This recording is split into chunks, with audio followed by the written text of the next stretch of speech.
Welcome, everybody. Welcome, welcome. Very warm and heart-filled welcome to all of us who have been on this journey together for just a couple weeks now, and to all those who may just be joining. It is a joy and pleasure to be here together in this way. My name is Antoinette, and I am currently sitting in New York as the sun sets over the Hudson River next to me. And this land was initially held by the Lenape, and the house that I happened to be sitting on was Asquehanna land.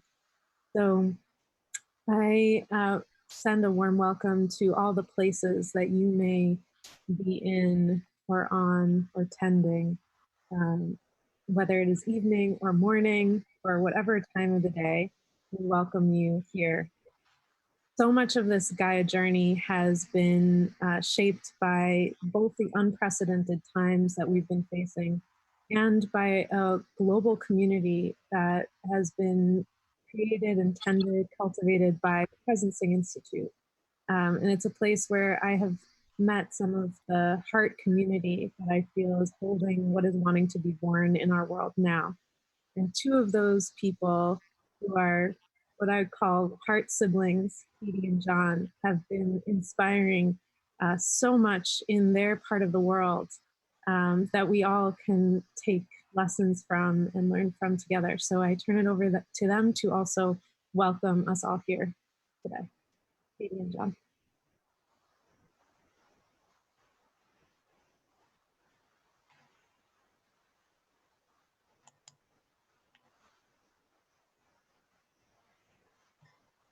Hi, Antoinette. Thank you for that. It's great to imagine you there by the beautiful Hudson River. Greetings to you there, and to you, Otto, and to you, Kelby, and to everybody, wherever you may be around the world, on whatever land, on whatever country you might find yourself. We, Katie and I, are coming to you today from Nyungar country in the southwest of Western Australia. We know there are also quite a few others joining from this part of the world today, so we say kaya to you. And there are also a few very special guests who we'll introduce a little bit later on, who are also joining us from this part of the world. So hello everyone, and it's great to see your faces. My name's Katie, and my heart is definitely with you wherever you are. It is such an interesting time to be in together. I think there's never been a moment in time when we have been more place-based and connected globally. And so this is why it's so important for us to bring these two parts of our worlds together. And we just feel that at this moment in time, our place has some leaders that can give so much wisdom to us, to all of us, and to the globe at this particular moment. So thank you, and it's such an honour to be here with you all. Thank you both. So over the last couple of weeks, or the last few weeks, as we've been facing these unprecedented times and a global crisis, we've been feeling, as in the first inhale, a sense of something is ending or dying. Some of our systems are collapsing, and there's also much that is new that is wanting to be born through us and within our earth. So to that end, we created the Gaia Journey, and it's a 14-week experience, which I'll share a little bit of. And right now we're in a sense-making phase. So really trying to come together as a global community during this moment that we call the inhale, to be able to understand more about what is going on. So I will share a little bit of that journey with you here. And as we do that, note that we are in this moment of the inhale. So the inhale is the time that we are coming together as a global community, where actually right now we are threading together 4 Zoom rooms and a live stream experience to be able to really see and hear all of us in all of our places, with all of the interests that we have, all of what we're seeing, hearing, learning, and be able to share that together. both to collaborate for the new, but also to take those learnings back into our own experience, communities, and contexts. That is what we do as we move into the exhale, which I'll show you here. So the exhale and the inhale are sort of this very symbiotic connection to be able to move through this time together. Overlaid on that inhale and exhale is this journey of what we're calling social solidarity circles. And it's a way for, throughout today, we've had thousands of people coming together in 2 English-speaking sessions, in a Spanish session, in a Portuguese session. And in each of those, we've really been moving through an experience of staying with, just sitting with what is going on and what is happening for us in this community and across our globe. And these social solidarity circles, what's come up is that this idea of social distancing is actually not useful. It's not really appropriate to describe what we're needing now. We need physical distancing, but we need social solidarity. We need to come together in circle and in connection. So these social solidarity circles are places where we can get support and connect with each other and really mirror back and see and understand. Over the next few weeks, we'll move into a deep resonance practice, and beyond that, we'll start to move towards action.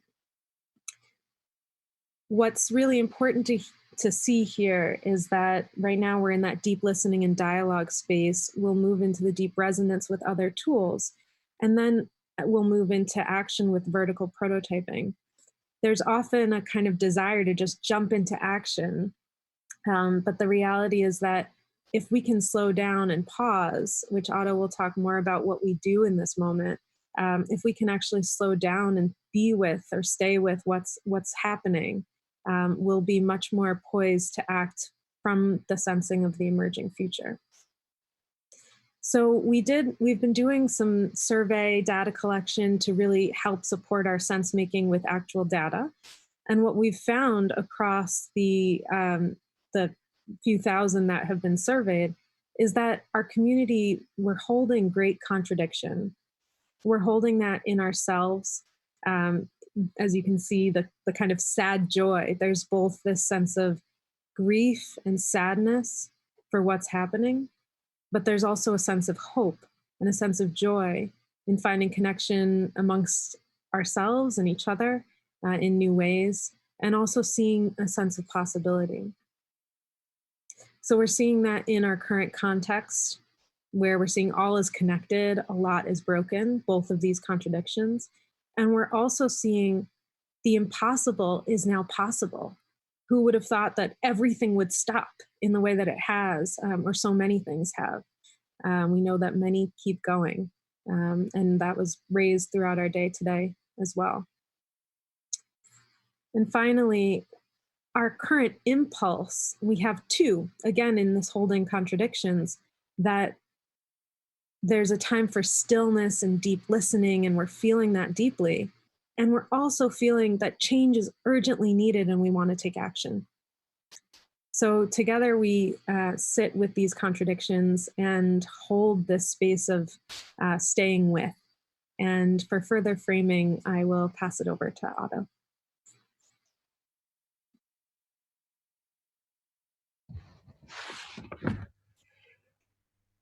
Thank you, Antoinette, and hello, everyone. I'm speaking from the land of the Massachusetts, here in the greater Boston area. And it's a great joy to connect with you. And Richard, when I was listening to your music, and also Noel and Carol, when we were talking last night a little bit in preparation, I was reminded of really the starting point of our whole line of work. So when we, 15 years ago, founded the Presencing Institute, a few of us that came, it was actually a quite global group, but it was very small. And it happened here nearby.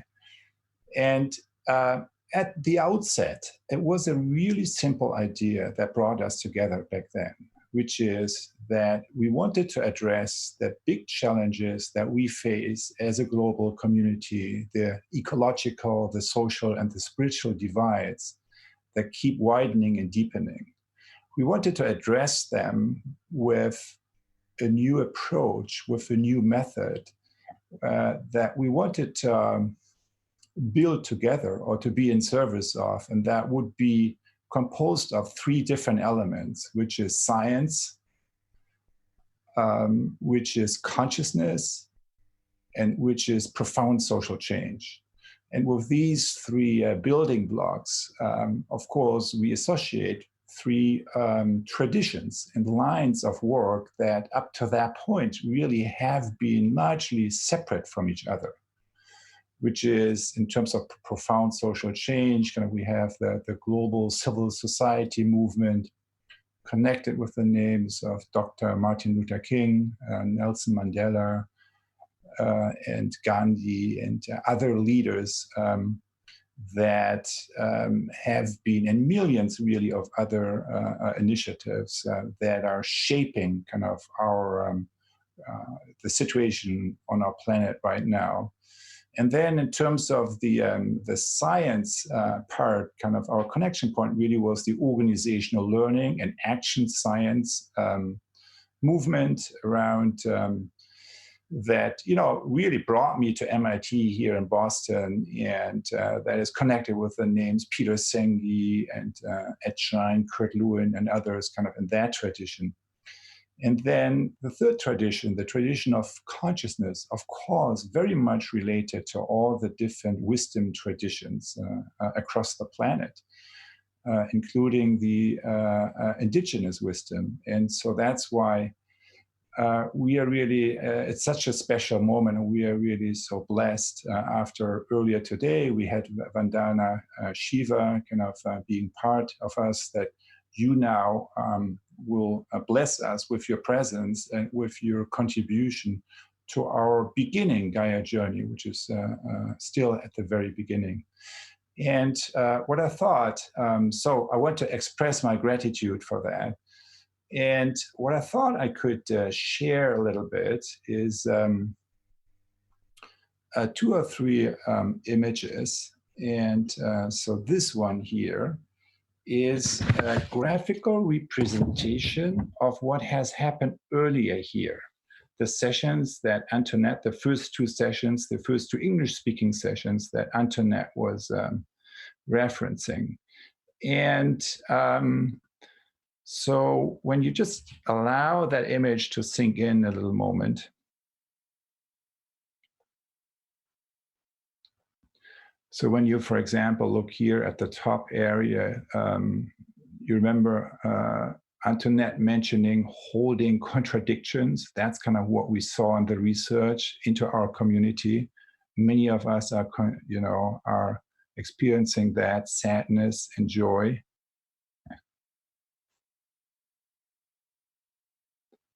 Then when you, I remember in the last sharing, kind of one of the participants said, you know what I see here? I see an eagle here. You see the eagle on the inhale side, reclaiming life, something that Vandana Shiva shared with us this morning. And then on the exhale side, there was a very significant conversations around commons, right? The reclaiming of our commons that also, again, Vandana Shiva talked about. And then with Dana in the second session, there was kind of a lot of conversation also on this side, the structural violence that we experience in our communities. And that is amplified also through the COVID-19 situation right now. And here you have a freeze reaction, right?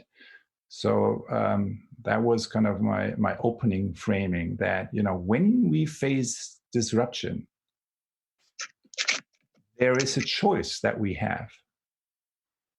And now we can turn toward disruption or towards kind of our experience with the opening of the mind opening of the mind, of the heart, of the will. Or if we are not able to do that, we can close down. So we can open up and turn toward, or we can close down and turn away. And that's kind of the freeze reaction of the mind, heart, and will. Planetary consciousness, is something that has been really not just talked about in the earlier sessions today, but really was felt in a quite visceral way. Biopiracy, right? So when global multinational corporations go and take patents on plants that actually belong to the commons, belong to the people, and take them away that way.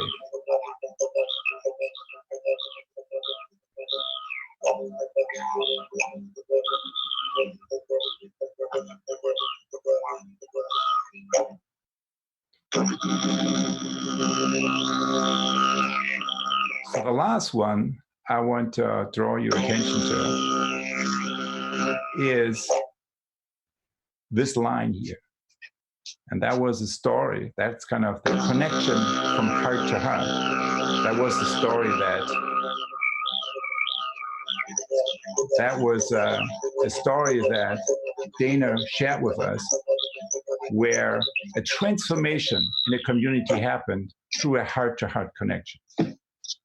So that's the first image I wanted to share with you. And with that, just a little bit a feeling of, some of the other sessions that already have been taking part in our community.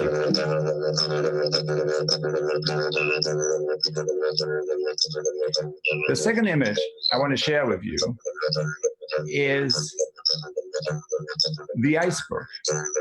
And that belongs to the second stream that I was mentioning, which is the systems thinking and the systems change lineage.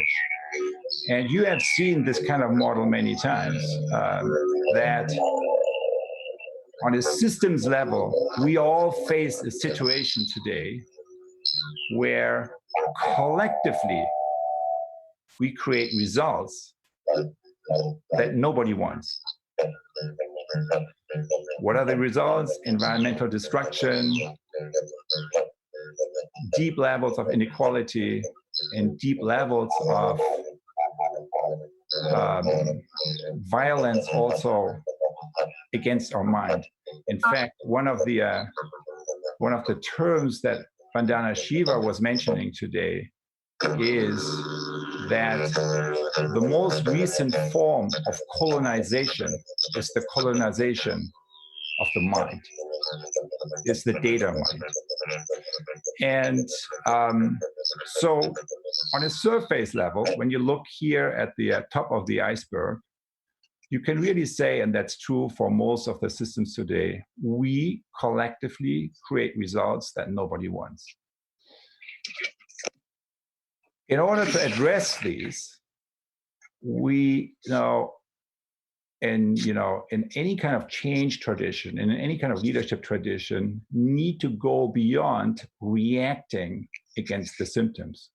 We need to address the deeper structural issues. We need to address the deeper paradigms of thought, kind of from separation to interconnectedness. And we need to connect the deeper to the source level of social reality creation, by which we mean the inner place from that we operate, whether we are able to shift the inner place from which we operate from an ecosystem awareness to an ecosystem awareness that is focusing on the well-being of all. And what inspires me most at the current moment is that I believe what we can see the emergence of a movement that is characterized, that has the characteristics of linking, of developing ways of acting together in communities that are linking all four of these levels. So where as a community, we pay attention to the results that we collectively create, we change the way we operate, our behaviors, we change our underlying paradigms of thought, and we shift the place from where we operate from something that revolves around ego to something that revolves around the larger community, the larger eco. And I believe that is exactly what is happening right now when we have been shifting in the response to COVID-19, our collective behaviors in an unprecedented way. And when we do that, so when we bend the curve, when we flatten the curve, as we have been doing in most communities over the past 3 or 4 weeks, when we do that, we go through a process that Kelvy, captured in the following way, which is it's a process where we, as individuals and as communities, bend the beam of observation back onto ourselves. Bending the beam of observation back onto our own behavior, noticing how our own behavior is impacting the well-being of the whole, whether or not, as a community, we can flatten the curve. Welcome, everybody. Welcome, welcome. Very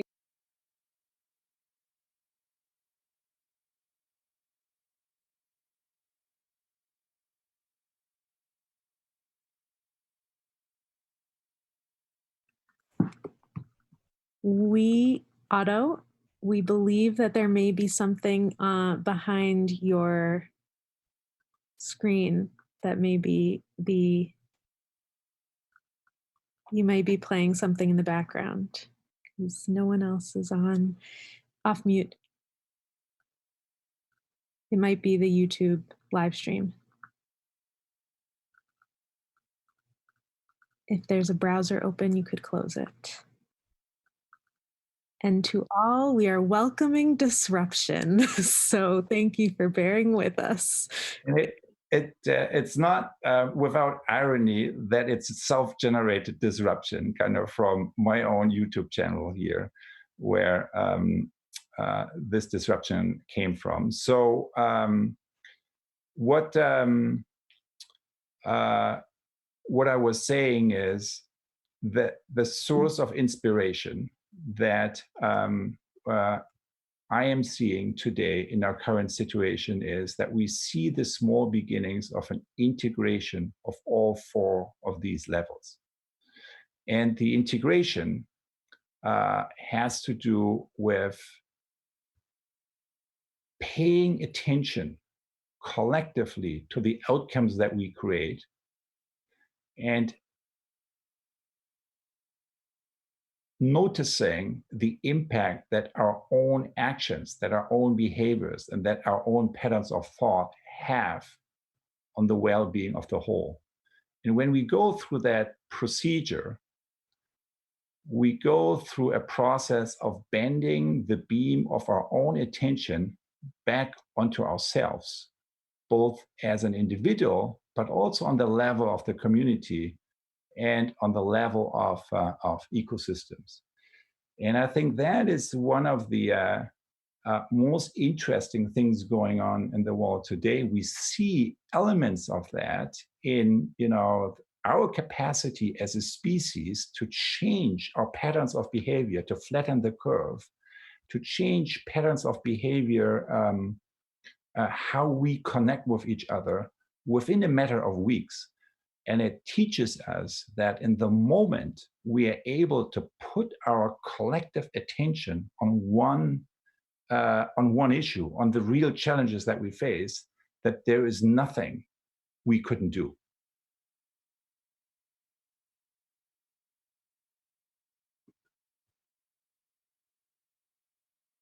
And with that, I pass it on to Antoinette.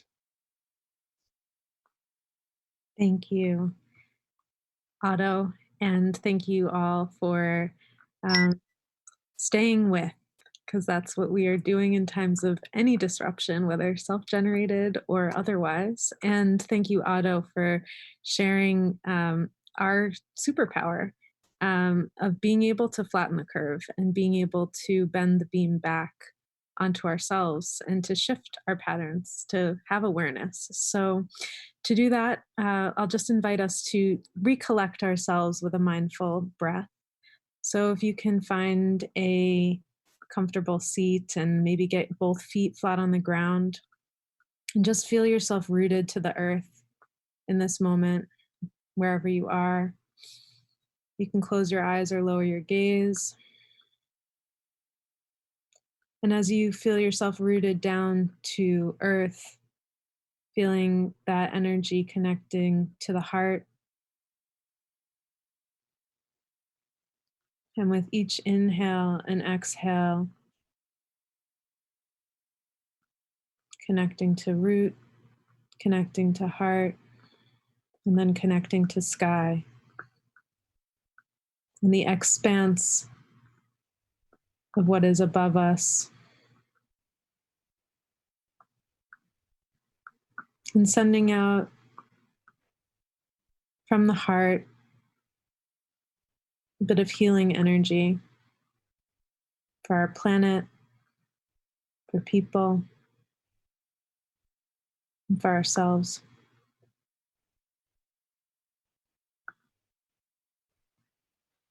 You can take an exhale out completely and then fill the belly. Inhale, fill the chest, the collarbones, and hold. And exhale, release out together. And we'll turn it back over to Katie and John.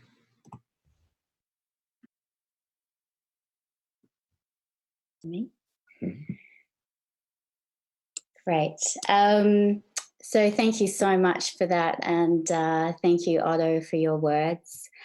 I think for both of us, it's really important that our global work, which really encapsulates the spirit of our time, really meets the spirit of our places, and for us, the spirit of this place. For that reason, there's a few different things that we've done during this call. So as well as having Kelvy scribing that we'll see at the end of this, our time together, we have Jay Dolman, a young Aboriginal artist who's amazing, who'll be creating a time-lapse video, as well as Zoe Street and Shanali Pereira, who have been working with us and scribing here. So we really look forward to sharing those with you. But it's my absolute honour to introduce you to these three amazing people who we have been working with for these last years. So when I think of this moment of crisis, I look around the world and the leaders that I want to hear from are not the ones that I'm hearing from on the television. When I look globally, I look to people like Otto. But more importantly, when I look around the world, there's no one that I would rather be listening to and learning from at this point in time than our Danju Cooling, our Walking Together Elder and Leadership group. And so these people, if I were to introduce them fully, it would take the whole session because they have that many awards on that many boards and positions. So Noel Nannup, Uncle Noel, Dr. Noel Nannup, Richard Walley, Uncle Richard, and an amazing artist. And thank you so much for your didgeridoo at the beginning of our time together. We know that you're a global artist in this space, and we feel so lucky to have you with us. So good at the didgeridoo, you can play even when you're not playing. Very impressive. And Carol Ennis, who carries the heart of this world. So do you want to add anything else? When we met briefly with these four leaders, also Colleen, Hayward, last year, they made it clear that if we were to talk social impact, social change, awareness-based systems change in this place, then the Aboriginal people, the Nyungar people of the Southwest, have a blueprint for spiritual, social and ecological harmony, and have had so for more than 65,000 years. And that they are prepared to share this wisdom, this knowledge, not only with other Aboriginal people, but with everybody, so that we can walk together into a better future. So we're going to hand over to them, and we'll be handing over to Noel to start. And the question that we would love to ask is, what is it that you would like to share with us in this moment? What is really important for us all to hear right now?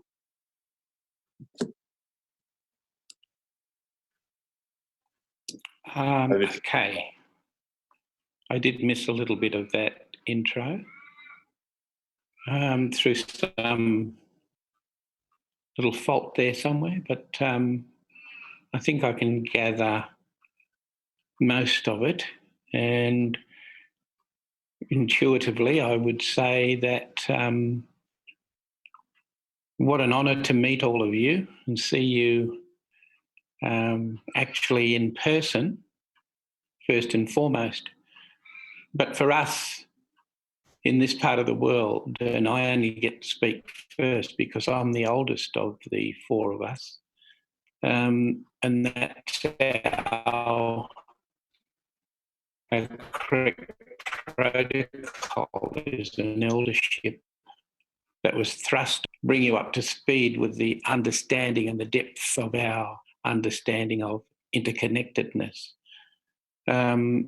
We would need a couple of years and do that in incremental stages so that people could then have a base upon which to build all future knowledge.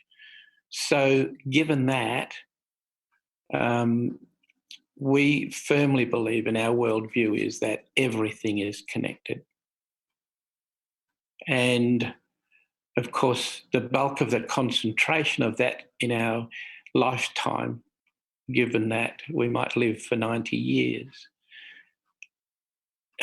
is localized. But in later life, of course, that interconnectedness spreads globally. And then to the galaxy, and then to the universe. So that is the model that we base and centre our understanding of everything around. And personally, I'm now moving into the intergalactic understandings. During my life now, I've learned to live on the planet. And our old model tells us it takes us 45 years to do that. And the first thing we learn is that it is a planet and it moves, and therefore all we are is part of it. And we're given this incredible responsibility to live with it and understand it and connect to the vibrations that it has for us. So from that aspect of it, I would say to everyone, always known, that we are connected to you, first and foremost, through every mammal, particularly those that swim in the sea. We are also connected to you through avian fauna that migrate across this beautiful planet that we call Earth now. There are also many other connections, but in this early stage of learning and understanding and embracing this opportunity to meet with you and to see you for the first time, then as you look at this and feel this and understand this,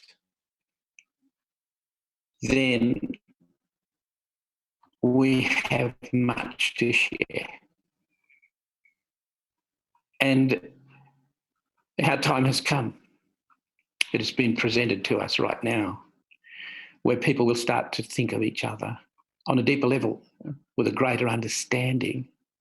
And therefore, for those of us that are on this journey and already connected to this journey, it should be a reasonably smooth transition And between the four of us here in the Southwest working with Katie and John, we are able to articulate something that is, in a sense, foreign to most of our fellow Australians, but not to us as the First Nations people,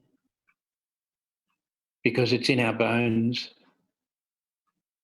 And like all places that were colonised, we were just pulverised into submission. But the spirit is so powerful, it has selected some of us. And our motto is, ours is not to reason why, ours is but to do and die. And we act on behalf of that spirit. And that's what drives my day and makes me want to be part of what is occurring, and knowing where we fit as a minority group, but also where we fit as a group of people who know that there is this incredible connection to everything. So every bird, every plant, every animal, every tree, every reptile in this part of the world has our DNA in it. And that's bringing the science in that Otto mentions, because in today's world we learn about scientific principle and it governs most of every discussion because academia embraces it and will not perform unless there's the data to support it. So given that and that understanding, I hope that stimulates some thoughts within you. And as you think of that,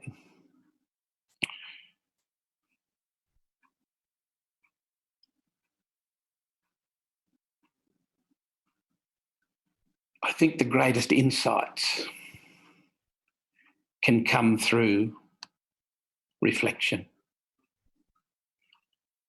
And therefore we need to just sit and think about what some people say sometimes so that we can grasp the total concept of it. Back to you, Katie and John.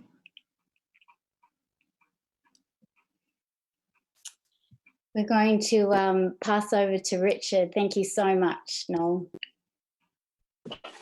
Welcome. Kaya wanje ngala jawab jenang danak jenengan ngala mort boja wajak kaya wa. Be good to talk to you from our country, the Wajak country here today. We're quite blessed to be able to communicate in a language that, first of all, it's a universal language, which is nature. The isolation story has been a wonderful one for us as a people because we've been isolated here in this country for thousands of years. And the longer you're isolated, the more you get balance within yourself. And I think that's very important, that isolation, because it gets back to the inner core of who you are and what your connections are. Nga ngarla bidia, don't jenengan boja, tambar boja na jenengan kiap, ana kiap miak, na dambar miak kapa. In our language and culture, and thanks Noel for setting the scene absolutely beautifully in your expressions of who we are and how we're connected.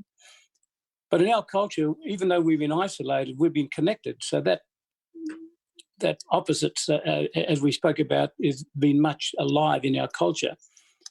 We're connected under the one sun. In our culture, we call the sun Ngank, which is the giver of life, which is also the name of our mother. We also know that in our culture, it's a feminine energy, and so is the earth. We call that Buja. The Buja is the land, the one earth, which is our mother. And then we have the ocean. The ocean connects it's one water all the way, and so under every ocean there's land. All the waters, the rivers, the lakes, are all connected to one source. So we've been connected by one sun, one land, one water since this planet existed. And one of the things we've always found is that the last comers, regardless of who they are or where they're from, are always the most destructive because they don't understand the balance of what's already there. And it takes them a while to understand that balance. And that balance is put in a series of what we call codes, or you'd call codes, we call burungas or totems. And those codes, you learn them step by step, and you decipher those codes, and they become your guides for the rest of your life. The code that links us to place, plant, animal is our totem, our burunga system. We understand that. Then we can relay that to people who live in other countries, so that connects us to a plant that's grown by the river, grown by a lake, in the hills, in the desert. We have a similar connect that instantly connects us as a people. What's been happening for thousands of years is that we've defined a number of quite a few codes, and we live by those codes. And those codes are not only us as people, plant, animal, it's also how we interact, how we keep our ceremony, and how we keep a balance. Those codes were kept in our mind, in our heads, and they were given in such a way that you hold them for the rest of your life. Where the Western mind failed is that they could not decipher these codes because we didn't write them down. We didn't have the text. We didn't have the scribes. We didn't have those images where, whether it's archaeologists, anthropologists, can actually decipher and understand what people are saying. Because they had to get into our mind to actually decipher what we were thinking and how we pass this on. So I think that's a challenge of looking at these codes. The Western mind understands codes because the alphabet is a code. You learn these numbers of the letters of the alphabet. Then that's a code for you to do a million or many multi-million ways of communication. The number system, 1 to 0 or 0 to 1 to 10 or 1 to whatever it is, it's a code. And you learn those code system. And that takes you then into the communication world and counting world. But a lot of them and a lot of people don't understand the emotional codes, the logic codes, the codes that link you to place, plant, animal. You are what you eat. You are who you're associated with. These are highly sophisticated codes that have been honed for some 60,000 years, some 2,000 generations. And it's just at this moment in time that we are able to link a lot of these codes to the science, as Noel mentioned. And by linking them to science, the Western mind then can comprehend it and also give it some credibility in their mind. To us, it's always there. There's always this past, present, future. In our culture, we only have two. We have the past and the present. The past sets our foundation to who we are, where we're from. The present is our responsibility to take that past, hone that past, and also enhance it. So we pass that on. But we're doing it at the moment. We don't future plan, because what you're doing now is your forward projection, your planning. And that's how we operated for some thousands of years. As Noel said, we can talk to you for 2 or 3 years here, but I want to just leave you knowing that we have a series of codes. One of those codes is called the 6 seasons. And the 6 seasons is quite simple to decipher for us, because if you're in the Western world, you have 4 seasons, the usual summer, winter, autumn, spring. So from winter, it goes to spring. So in winter, everything is fertile. And then spring, you have the birth. In our culture, we have the fertility and the incubation that comes after fertility. So before you can have birth from fertility, you have to have incubation. So that's that pregnancy time, that budding time from winter to spring. It's a season. And when the summer comes, we have a warm summer. The start of summer is quite warm, but you have the hot period. That's another season. So that they're just a number, like the codes, the burungas, the seasons. We have lots of these codes, and people like Noel are fantastic at deciphering them in a way that a multitude of people can understand. And I think that's the challenge we have, and that's what we've got with platforms like these ones, to speak about these codes, get the credibility that they deserve. We need some sayings from ancient peoples, some ancient peoples who actually were very positive in shaping that. We have lots of sayings from very famous people and people who quote people from different parts of the world. Very rarely do you hear a Nyungar quotation. Very new, where these Aboriginal quotations that have been around for thousands of years. That's where our challenge is now, is to get some of these quotations into the minds so that they can actually then manifest in the minds to get some outcomes and actions. I'd like to thank you for the opportunity to communicate. We know there's two things in life you can't control or buy.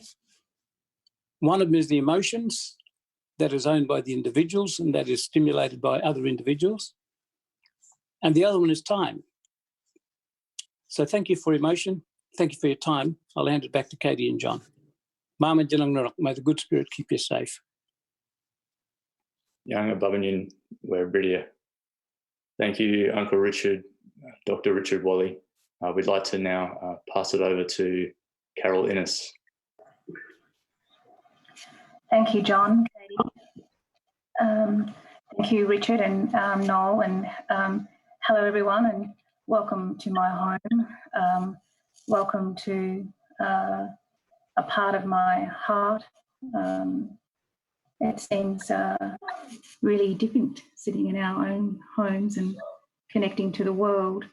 And I think a big part of what Richard and Noel has said is around understanding the two knowledge systems of what we know that is inherent amongst us all, and an understanding of what we as Aboriginal people have has always been a scientific journey of understanding that we are a part of everything and everything is a part of us. So the journey we've all taken together over the last year with Katie and John is an extension of the journey that Richard and Noel and Colleen and I have had most of our lives. I mean, I spent half of my life learning from Richard and Noel and Colleen, and in the work that we've done to recognise our people here in Perth as the first peoples of this land, and to have some, I guess, respect for the knowledge we can share and enhance to make a difference for our people. So in the time that we're all in, my heart goes out to you all across the world.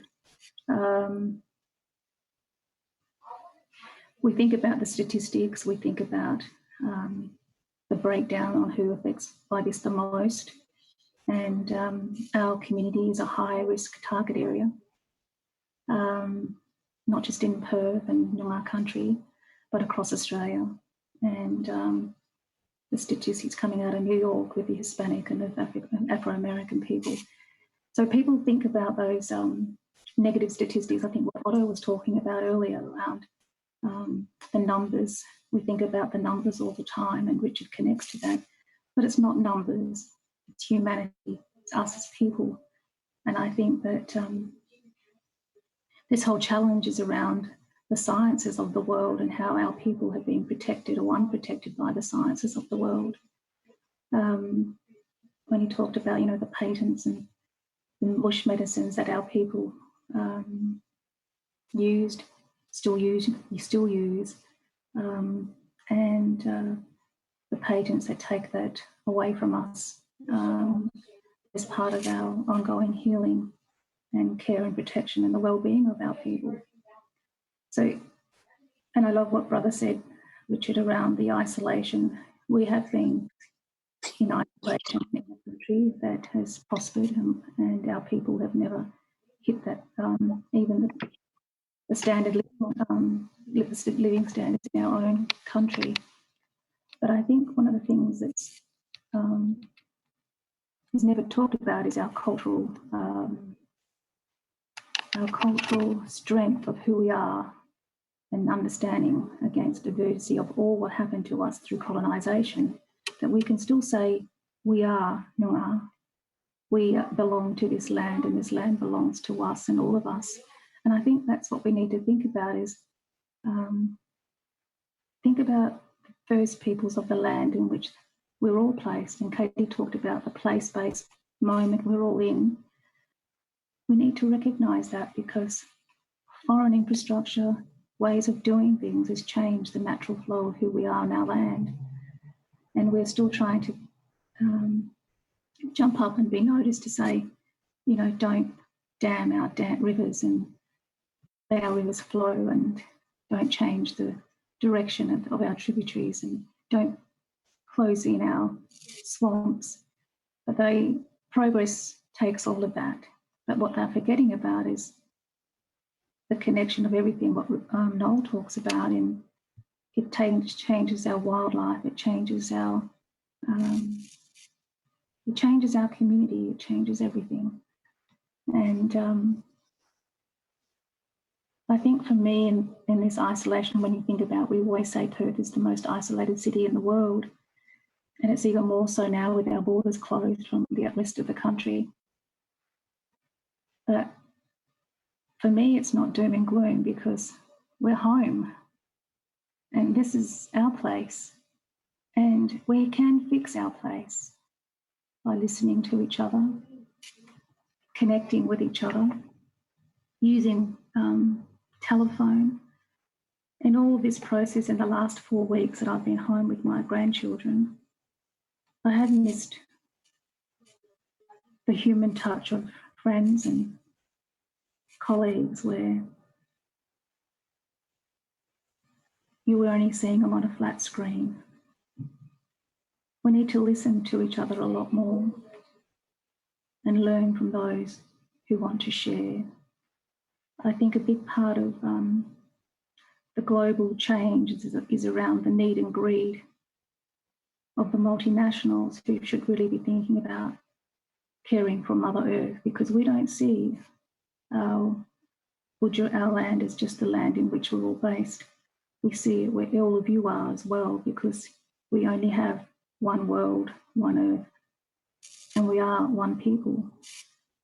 So I send a lot of love, a lot of care to all of you, because we only the ones who can change our world. And we change our world to how we want it to be for the present. In all of what we've worked on, Richard and Noel and Colleen and I, is that we don't want our mob to go back to the past. And our past is a very close past of 200 years of colonisation, where they try to destroy us as a people, but we've survived that. And we've survived it powerfully because we are still here. We still have our language, we still have our culture, and we still can contribute to a global economy. So thank you for inviting us and being a part of this, and thank you, Antoinette and Otto and Katie and John, for bringing us into the world of people who care and hearts who are open, and for the lives we're about to change is our own. We are in all of this together. I mean, Katie knows what I've been working through on the last few weeks, and we are reacting because of the urgency of supporting people who are in more need than us. And we don't know if it's all going to be the right answers, but if we don't do something to make a change and see how it comes after it and work through a problem together, that's how it is, because we've never encountered in our modern day a pandemic process like we're in. Thank you for letting me be a part of this, and then from my court, my heart to your court, thank you.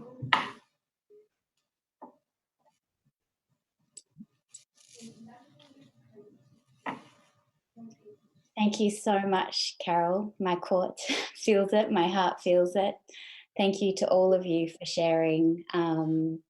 We know you have so much to share, and you said it so well in such a short time, so thank you. Antoinette, I'll hand back to you. Thank you. Thank you. Thank you. Thank you, Noel. Thank you, Richard. Thank you, Carol. Thank you, Katie and John, for inviting us in to another way of being on our planet, another way of being connected to each other, to ourselves, to our earth. Thank you. Thank you for sharing your knowledge. And I personally, and I think I'm not alone, would want to spend those years with you to keep learning. I understand, Katie and John, why you stay now. It's really incredibly special what you've shared here with us. So the invitation now would be to just let this land in our bodies. We've heard a lot in the mind and with words, and so allowing this to land in our bodies here and now. So the invitation is to just return to the breath. And as we return to the breath and to our own body, noticing what is coming up in it now.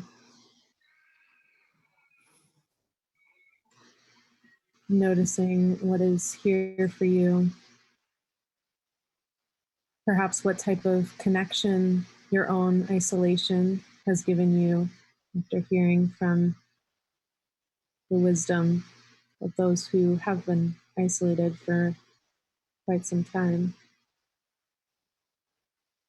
And perhaps there's a way that you connect with Mother Earth and just noticing your own way of doing that.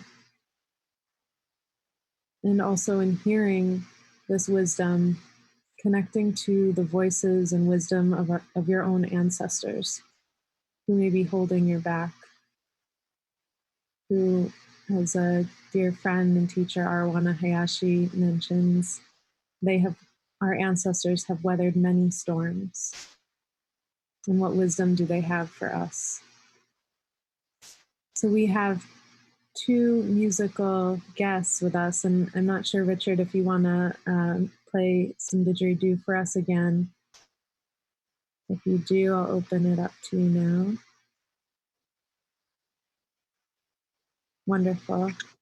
Thanks, Antoinette. I'll put the phone down and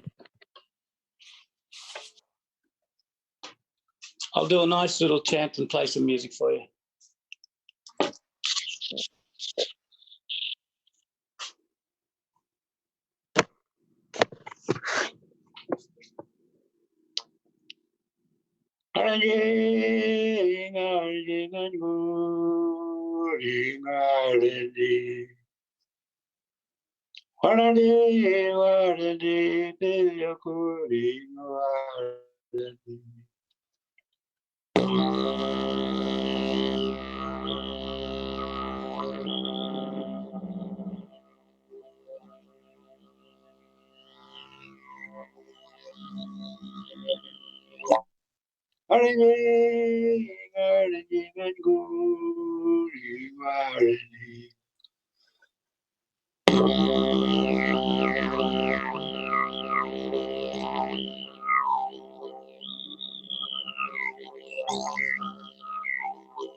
Thank you.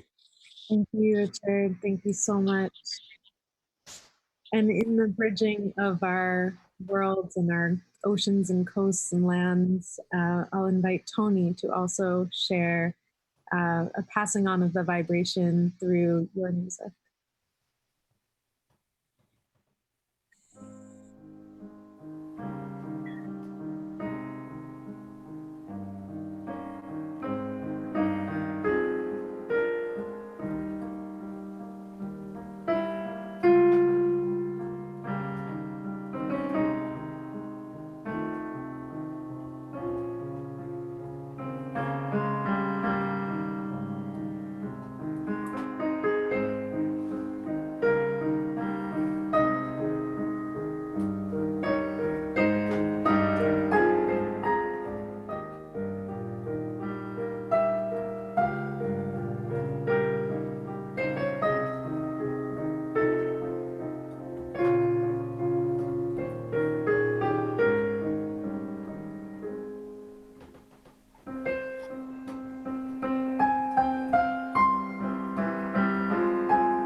Thank you, thank you.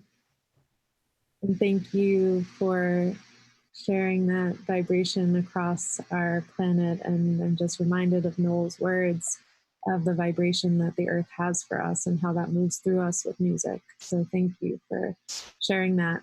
Without further ado, we are going to move into breakout rooms where you will have a chance to share what is alive for you right now, what is coming up. Vibration also moves through in many art forms. So you will move into small groups of around 3 or 4. You'll be able to share your name and your place and what is coming alive for you now, perhaps some of the resonance that you're experiencing. So enjoy your time together. We'll be back here in about 10 minutes.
All right.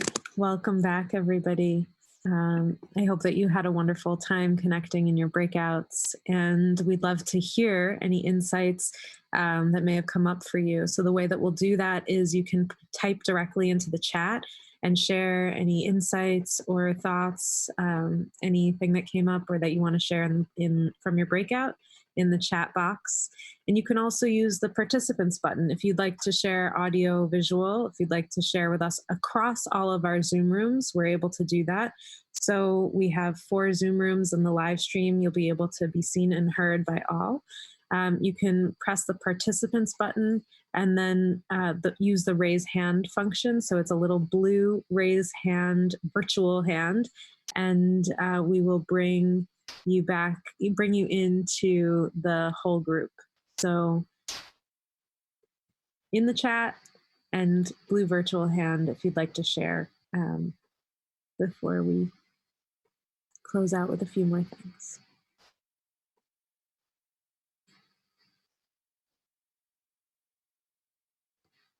So we've got Natasha in room 3.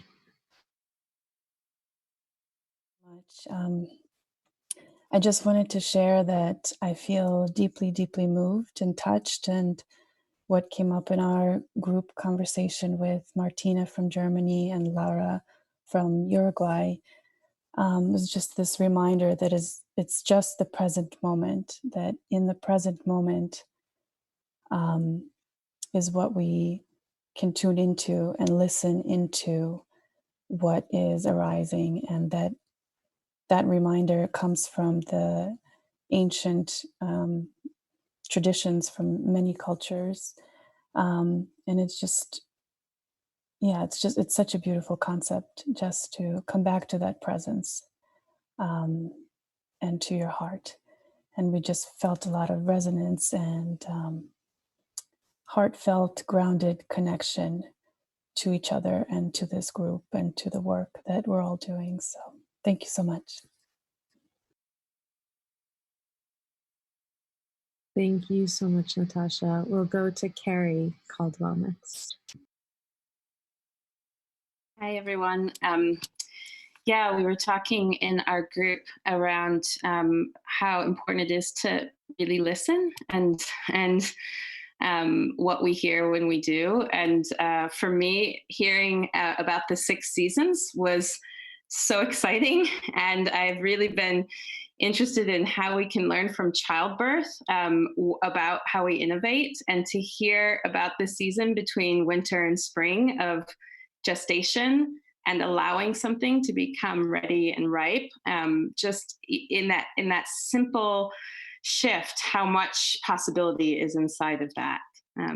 That's what I wanted to share. Thank you. So good to be with you all.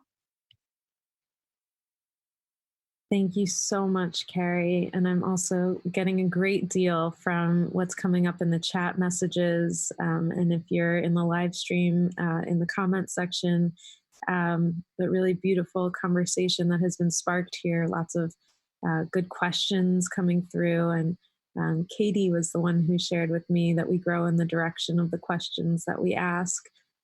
So thank you for putting those questions in. As we ask them together, we continue to learn and grow. I'll send it actually to Katie and John and to our elders and leaders who have joined us, if you'd like to share some words before we move to our visual resonance practice.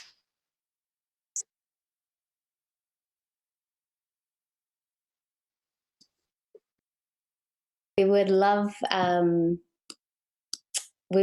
to pass over to Noel again if he is there still.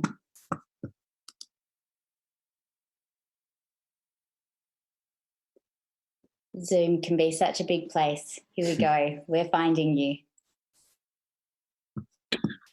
There we go. How's that? Cool. Awesome. So let's now think about this incredible opportunity that we've had today by getting to meet people that don't need to be converted, and to speak to them in a way that you know, they've been preparing themselves for a very long time. And my sister once said to me, it's very important that what we do in life is, and I quote this sister because she was a year older than me and has passed back into the spiritual world. And she said, all we need to do is to have a piece of the path to the future. And that's ours. And we polish that and we hone that. And we place that in the pathway that we are building. And of course, as we build that pathway, it changes us as the builders of the path. And it also shapes the destination that we're going to. And I feel that must be a quote from somebody somewhere around the world. And I'd love to be able to acknowledge that original, you know, author of it, because that's exactly what we're meant to do. And that's all we can really change. Unless, of course, we're like Carol. I mean, Carol is the complete kit. And most of you will not have the opportunity to really listen to Carol in whether she wants to always look young, because she always hangs around with us old people. And they say that's a good way to always look young, but Carol doesn't just do that. She goes that extra yard. And she's a government within herself. If she cannot get the people around her to do what needs doing, she'll just go and do it anyway. And that is wonderful to know and understand, because I can truly relate to that here in this part of the world, because the strongest spirit is feminine. And us as males, I think it should apply everywhere. Just need to realise that we need humility and maintain that humility at all costs. Because our women are truly remarkable people. So thanks for giving us this chance. And I know the work you do, Katie, is so important. And yes, like I'd say to anybody, I'd crawl across 60 mile of broken glass if you asked me to.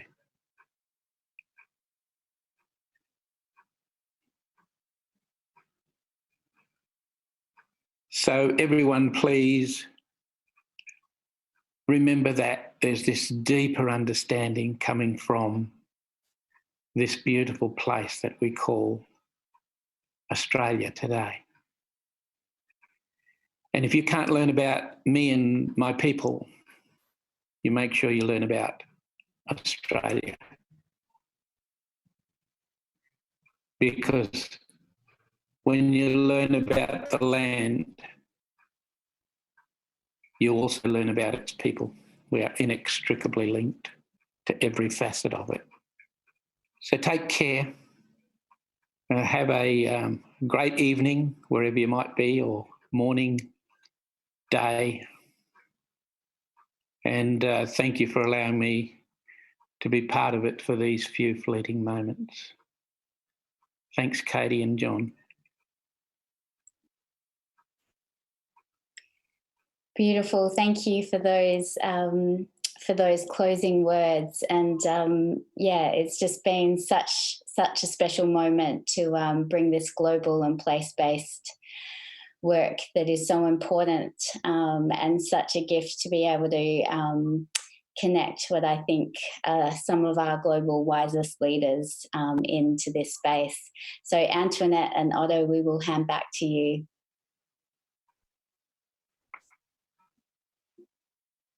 Actually, I'll send it directly to Otto for our visual resonance practice. Noel, Carol, and Richard, thank you so much for blessing us with your presence. And Noel, I particularly resonated with the wisdom you shared from your sister, and when you said the strongest spirit is feminine. I think we are seeing it all over, and Right. that is a real source of hope. And on that note, I want to turn it over to Kelvy, who is not too far from here in Somerville and has been capturing our process.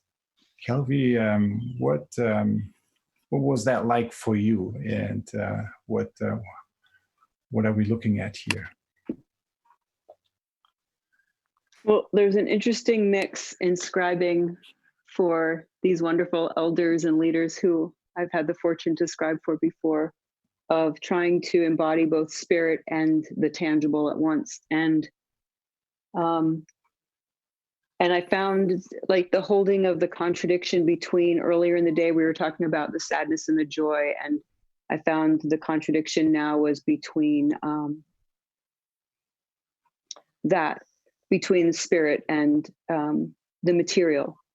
And so the thing that there are a lot of hidden beings in here, I think, which I'll leave it for other people to find and discover, but I know they're in here. And the one thing that I will note is this sense of in the inhale, this kind of teardrop that has been coming up all week out of the inhale phase, but at the same time, the insistence of joy. So like I couldn't leave it black.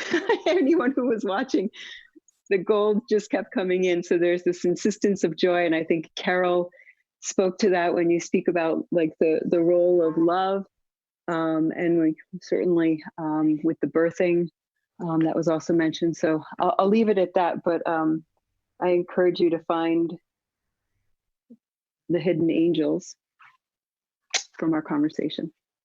Thank you so much, Kelvy. So we'll take a little moment now to let that constellation of hidden angels and hidden beings sink into our mind.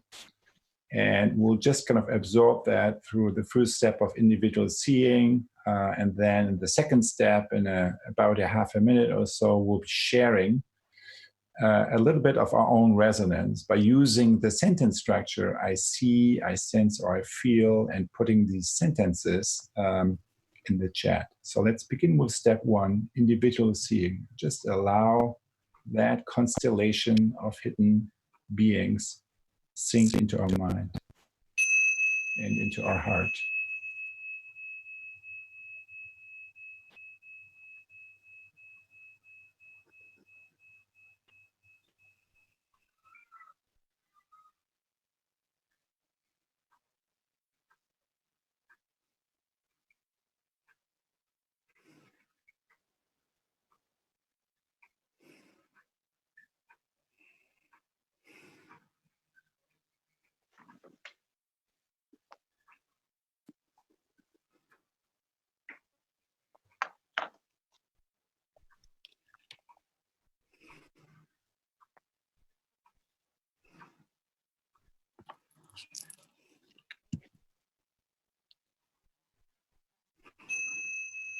And then in the next step, let's just share whatever resonates with you or connects with you by in the chat by using the sentence structure, I see, or I sense, or I feel.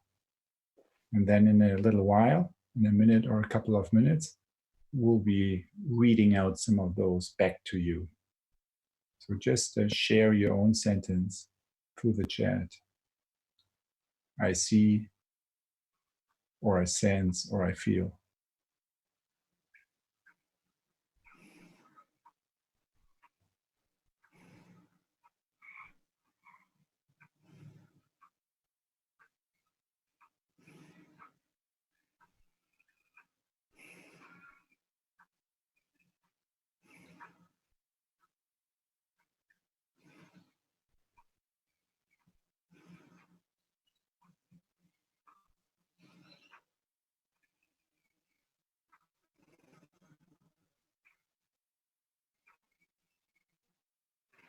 I see interconnected wisdom. I sense wisdom. I feel gratitude and interconnectedness.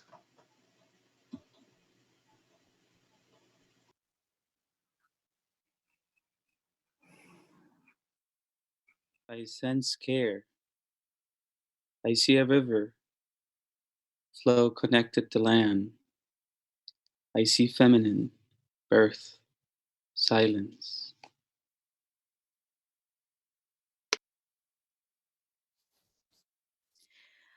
I see the fractal nature of reality. I sense the tension between the material and the spiritual within me.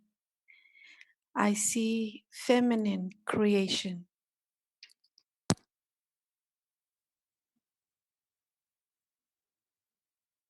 I see a pregnant belly. I sense my whole self is needed to connect, not just my mind. I see light. I feel unity.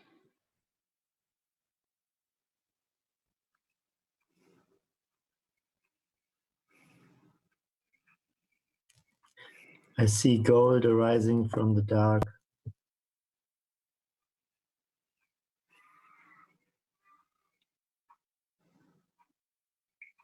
Thank you, Kelby.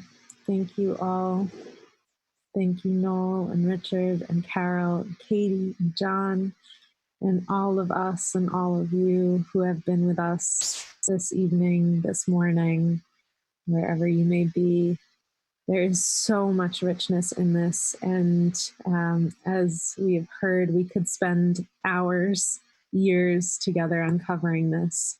And we also have this window, this moment of the global crisis that we're facing to allow these ways of being to be unearthed or rebirthed in us. So there, as we continue this time and this journey together, we will do that. And thank you also to Zoe and Shanali, who have been creating, and we will share their images along with Jade's image, who has also been creating in digital medium. And we will be sharing these on the website, GaiaJourney.org, and also on social media, #GaiaJourney. And we'd love to continue this resonance practice there as we move forward in our journey together. We will continue our social solidarity circles. We'll also begin to use the hubs function to be able to continue these conversations in groups around topics that we're interested in, and in the regions that we are sharing. So really that place-based connection, we'll have an opportunity to connect there. So if you haven't been there already, GaiaJourney.org, we'll find these images there, continued discussion, hubs, and connection with our social solidarity circles. And the biggest thing, the most important takeaway as we move into the exhale in our own lives and in our experience, is to bring in this way of being. And the first step of that is just noticing and having a sense of awareness around each daily practice in our lives, whether it's the food that we're eating or being in nature. Noel has talked about analyzing the senses, and perhaps it's discovering codes that we are living with, as Richard shared, or tapping into the feminine that we have seen expressed tonight or this morning. Whatever it may be, finding a sense of awareness in place, in your own home, in your own being. And then as we lift that sense of awareness, to then be able to move into the new from that place. New way of being, a new way of connecting, and hopefully the way that we move into regenerating our communities and our societies, as Carol said, fixing our home. So thank you all for joining us. Thank you for being part of this Gaia journey together. It is such a joy to be with all of you, even when we are holding our sadness, as Kelby showed us in that beautiful image. Thank you all. We look forward to seeing you again in the next inhale and in the interwebs and the in-between. You can unmute and say goodbye in your own language if you would like. Bye. Bye. Bye.